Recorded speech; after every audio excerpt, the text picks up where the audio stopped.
yedi abra me bon paye wo usra omintume no me elagwe uma ele wase amen ayi bia fo nyame awege hia e wo dimo uma ye bisia wasem empire bon say awi ma wasem a ebe emeye asem a ebe teletele yei wasem nya asem a ebe cheche kwa yemfa so wasem eti ase se eye nasin kanea na wasem na meye kanea na eni yenim efa ye me wasefo rade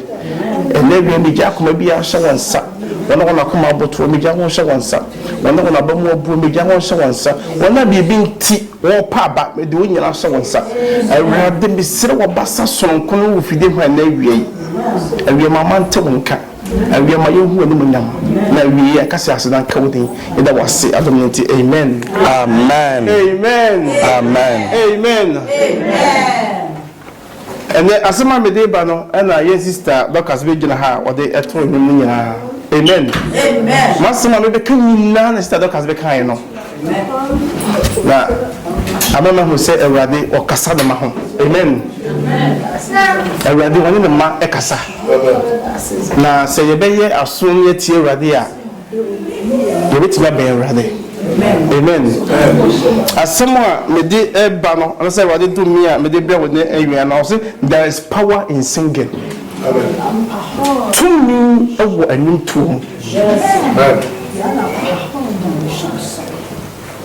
se ye katumi e wonu to mu e bia wo be underrate bible say the bible be kasa ma ne ho na be hu ensentreni a edi anim to achie amen awurade be fa bible yisu na wo be kire ye amye hu se ye to nyum a to mi di akire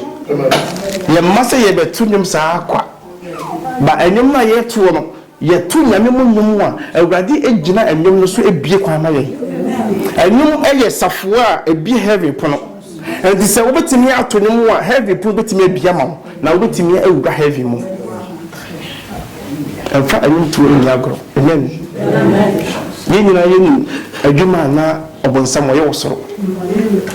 entina oben Yankopon pa because na otonyum amen na eyenyum to na ode ben Yankopon and say obetonyum enfa won say de wonne ensi enye defa enye no Yankopon wo hwehwe be wo hwehwe akoma na wo bi mu a wo de tu sa anyem no ene na awurade wo gye ene ne de awurade wo mu ni bia but akoma wo bi mu no ene anu wo pa mu na wo de tu nyem no na wo furu mu etu nyem no ene awurade wo fa amen there's power in singing to me ewo enum to mu let's say okay kai for no now am I share bibi ewo Isaiah chapter 54 verse 1 Isaiah chapter 54 verse 1 yen share adibi ho Isaiah chapter 54 verse 1 verse 1 was it to jum who bonina wonwo to ani die dwom was it to ani die dwom nafa ahosan etiem esa etiem wo a wonchimma wo wonkwa wo so da na oni bie ma ebodo so asene die okunu ema wo to nwum ni nti wo a woni bie no o ma bedo so asene ni a wo kunu amen awrade ana ose awrade ana ose amen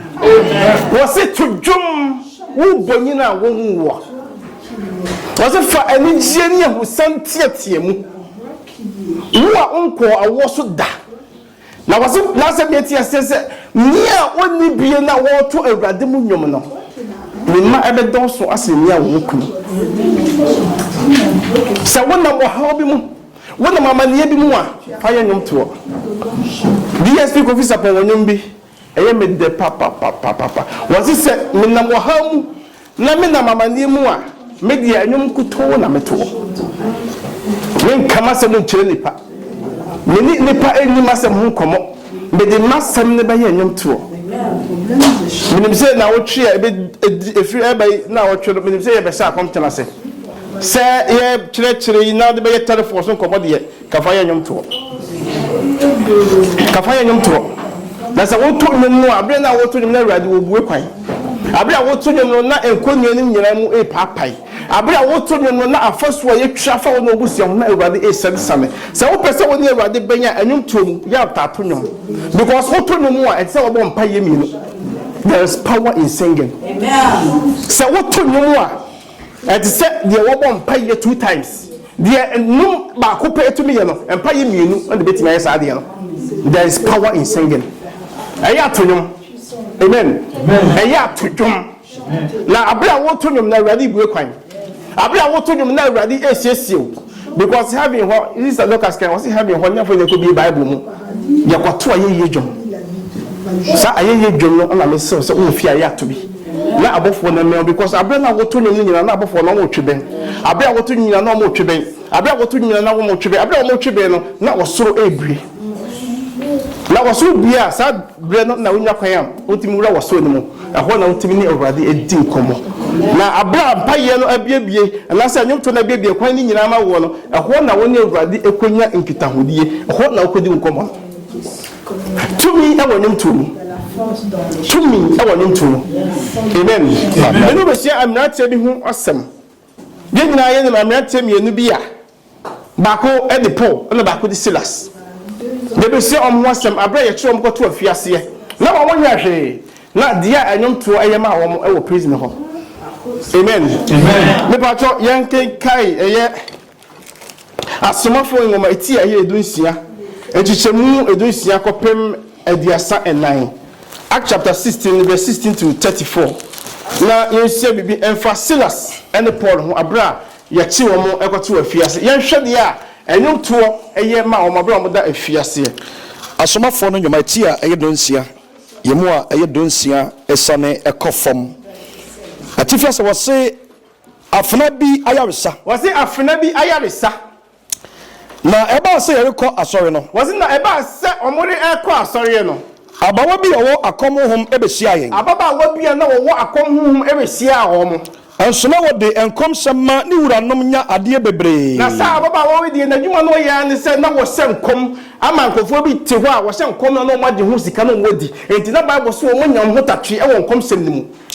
ono wodi Paul ene ye na kire wo so ne de na wodi Paul ene wo mu ochi na otiam se wo se ho ababa wo ne hyase wo tiatem eni pai ni onyankopon owo soro enko a wo se emrantie ya mu wo mu ene onyankopon owo soro no enko a na wo kire mo enkwagye kwan na wono de wo kire mo enkwagye kwan na oyeyei ena bebre wo se na waye we enfie bebre eni na bebre eni di Paul ne Silas achi na ye Paul ahomete wo se na Paul ebufu ye na ye na ahomete ye pa na odane na wo ka kire hohom ne se wo se na odane na ho no ka kire hohom ne se me se Yesu Kristo di mo se wo Yesu Kristo di mo se fredi free ni mu se fredi efi ababa waye mu na don aramu no wo se na brem ho a o fredi empo fredi na ni wura no hunu se na emnanti a wo moji ababa wa no sika etire hu ntonta jese wo se kombi o moji sika ne die ne se eniema eya tichema hunu se won faso abo wo mo hunu se wo faso ni nyina eya abo wo mo because ya tutu honhom no wo so Paul ene Silas mu wo se wo mo bo mo die na wo cheche Paul ene Silas hwe won ko edwam ana edwa wo ho ye de won ko mu e won panyimfo na ni panyimfo wo ti dwane mu ye de wo ko wo mu ani na wo de won ko ma asrafo se na de wo ma asrafo se eni pai ye Yudafo tio afei de omo hyase e di racism e bam o se na wemu e ye Yudafo a wo de tan ye nkuro ye ni a omo tan ye Roman fo ye ni na wo kire amane bia na wo kire amane bia ye ni ho kwan se ye de ye kuro mu ha ye ni ho kwan se ye de ana se ye yo ana se empo ye yo efri se ye ye Roman fo ye Roman fo na nkrofo no enso sori tia won na nkrofo no so ehu se omo de racism se ma ba mu ntiro omo se ampa de omo kan ye nkrofo omo mfiri krom ha na omo ba se omo ba be se ya dwene e de nkyerɛkyerɛ foforo e ba ye krom ha because omo hunu enti omo ba omo de se omo benya sympathy efiri kronum afo no aka wo ho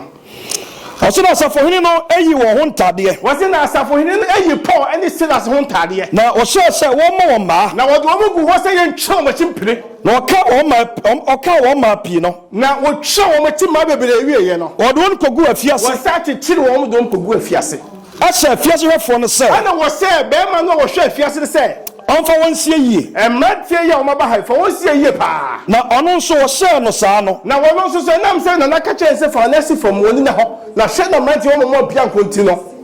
odo kogu afiase we dom go afiase wo de a wo emfimfiri no mu na afiase no ye bi wo ha beta emfimfiri dom bi go ye se wo fa ha ya chew to mo se emfimfiri ana ode won nan eboduam ana ye sate chi won nan ebobo boduam na dasuo mu no na adasuo mu no Paul and Silas ebompaye Bible say Paul and Silas ebompaye na woto dwuma wonyankopon na woto dwuma wonyankopon na neduafo no etie na eneduafo da honi nyina etie de omo ye no empofirim ara wasi na empofirim wa asase woso kese bi ama fiaso ni nyina so awoso ama pidese sisi fie oni nyina asase awoso na omunimo ara no wasi na omunimo ha aponi nyina buebue aponi da wo prison woni nyina buebue na won nyina homa sane na wo bia ya tete na bo pira bia de sane ye na ofiase hofo no efiri na no na abrantie na wo hye wo sori firi nem na onyane ye na wo sori ye no na wonu sa afiase apona bia bi no afiase apona nyina buebue otwe ne nkranta se ahwa na otwe ne nkranta enkawre bedi ne wawu sanka wo beku no ho efiri se osusu se na adwene ya ne se ne duafo na adwane embrantie na dafie woni nyina adwane na Paul de ne kese na Paul de ene kese wotie mo se anya ho bone bi na ye nyina wa ha na ye nyina ya so ofia ha na obisa kanea na wobusa kanea adimrika abae na wadimrika abae odi ahopopo ba hwe Paul and Silas and Silas anemu na wode wo mfra die no na odon pie adie no ana waka se ana waka tire wo mo se awuranom menya dan ana wagemenkwa na wose je wode Yesu di je awrade Yesu di na wabajewo ana ufiefo nyina nkwa aduasam yenu na oka awrade asam wose na Paul ne Silas ka awrade asam atre one won a wowo ne fie nyina oka awrade asam atre papa no wo hwe eye what difference what da no a wo hwe pizza fo no so no woka nyankopon asam kye won ne fiefo nyina na afa won anadwo no na wose anadwo na wo fa won edono aramu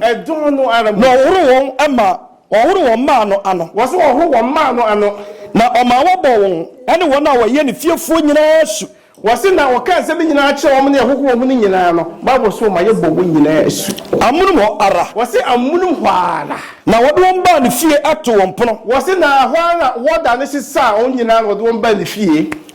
na se waji onyankopon ade enti wose wo beto prima won wo de di ye because no waji onyankopon na won ne fie nyina ho esane won wose na won ne fie nyina ho esane won amen. There is power in singing to me e won ntum abra Paul ni se na se da fiase ho no Bible say the ya answer o mo de be yam pai boy ne nyom to na o mo bo mpai ye sha se wo mo to nyom na asase wo so si ye dan nyina enyina so pide se o nyina asase se e wo so because na ani bi eduru soro na obi abompai ye obi atonyum amawrade atie awe se obompai ye no atonyum amawrade betie o na ye aye kodanda ne a chekire wo ambele bia ye do akotum bia wi obepia firim adi gwase de ye sisa mo bia na se na obetonyum a me se awrade obetie obe yo fenu gwase no minim ya de ye se wo so minim hawa wo dem wo better awrade se benka cho se anum tom no obebia dom pona ma wo se anum tom no obebia bu ekwaya ma wo se anum tom na fidie nyina be sabe sane anum tom owom na no be film anum tom no anim gwase na be ko nya atamfu ahyesa fa wo ho ene wo busia ho anum tom no awrade be ye firi ho ebia na yadwuma se ye awrade be yi ebia na ye nim gwase awrade be yi ebia na ye yade awrade be yi dia wonam mu bia na awrade otumi ade nyina ye bompa ye na tonum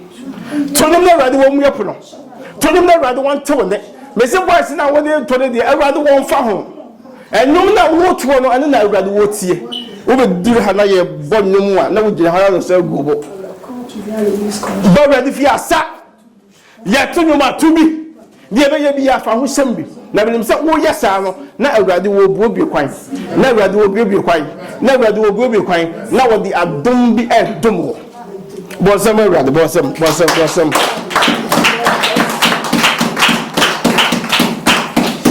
Asem bi esi e wo the book of Samuel First Samuel chapter 16 verse 40 asem bi si wo ho ade a enum tumi ye ho asem na me no wo kan enti wo ko ba bi na ye tu nyame mu nyumu a bomodi aso betimi atobie bomodi aso do ho be se enum to ne mu na me se enum to no se ye yade a enum to no so awrade timi sa yade Say ya awon na wonya anyum to no ready to me the awon ma ho. Say ya dwuma na wo pa anyum to no no ready to me bie pro ma ho. Say awade na wo pa ready etimi the ma. Say ya funa ne moto a me say ready obebue. Kaba e pa cho kai me.